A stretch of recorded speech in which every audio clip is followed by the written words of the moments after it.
let's have a look here. Now, they say that a ball is, or a rock, sorry, is dropped off. It covers the first half of the distance in T1, the second half of the distance in T2. What is the value of T2 over T1? Ignore air resistance. So here the term ignore air resistance is very important because it tells us that the acceleration with which it falls is nothing but the acceleration due to gravity g, whose value is 9.8 meters per second square. Now with this in mind, let's have a look at the question. Now, I'll assume the ball or the rock starts here. Initial velocity u is 0, as in all assumptions. The first half of the distance, let's assume, is S1, covered under time T1. At this point, I need to find out what is the velocity, let's say U1 at this point. Simply use one of the SUVAT equations. You have V equals U plus AT. Use this. You can write V is the final velocity, which is U1. U is 0 plus A is G. The time taken is T1. So at this point, the velocity becomes G into T1. For the second half of the distance, remember S1 and S2 are equal because they're told first half and second half. The second half of the distance just before it hits the ground, final velocity is V. Let's assume we can use the equation, the SUVAT equation, S equals UT plus half G T square. The reason I won't use the third equation, V square equals U square plus 2AS, is because it doesn't have time in the equation. And I need to write the equations in terms of time. So for the first half of the motion, remember time here is T2. So for the first half of the motion, I will write S1 equals U into T is 0, because for the first half, initial velocity U is 0, plus half into G into T1 the whole square. For the second half of the equation, remember the initial velocity is G into T1. The final velocity is V, although it is not required.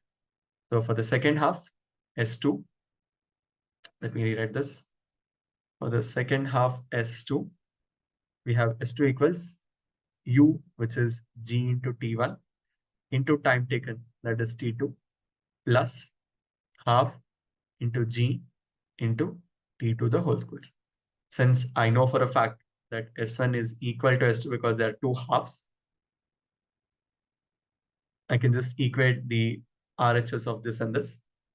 So I get half G T1 the whole square is equal to G T1 into T2 plus half G T2 the whole square. So what I can do here is I can multiply 2G everywhere, or I can multiply 2 by G, sorry, to cancel G everywhere and to get rid of the half. So the next form before simplification is just multiplied by 2. It's T1 the whole square equals 2 T1 T2 plus T2 the whole square. I can rewrite this. I can, in fact, divide the entire equation by T1 the whole square. So I can make the equation the next step.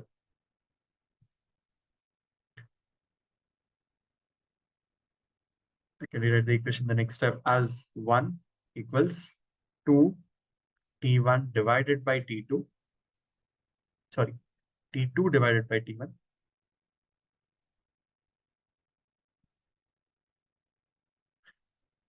T2 divided by T1 plus T2 divided by T1 the whole square. Remember, T2 by T1 is what I need.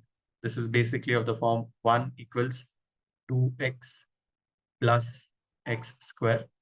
I just need to simplify this to be able to write the equation in terms of x.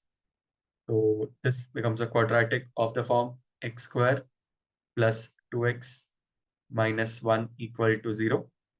Solve this quadratic, you will get x to be of the form root 2 minus 1. So this gives me the answer to my question as option E.